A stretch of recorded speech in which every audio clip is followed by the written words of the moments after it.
San Diego চিড়িয়াখানার এক ইতিহাস। গ্রাম্মা মেরে ফেলা হলো ২০ মার্কিন প্রেসিডেন্টের শাসন দেখা এই কচ্ছপটিকে।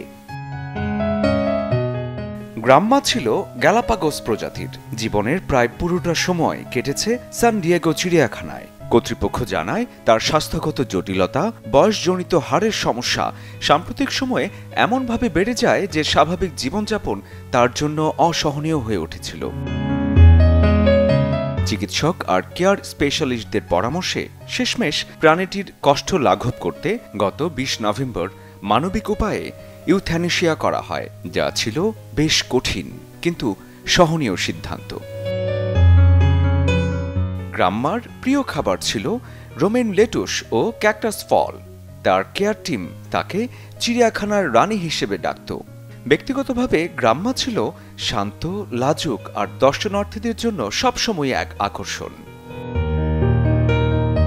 ধীরে ধীরে কাটানো অনবদ্য এক জীবনে ২টি বিশ্বযুদ্ধ, ২০-এরও বেশি আমেরিকান প্রেসিডেন্ট এবং ২টি বৈশ্বিক মহামারী, এসবই তার চোখে মোড়ানো ধুলোর ছোপে।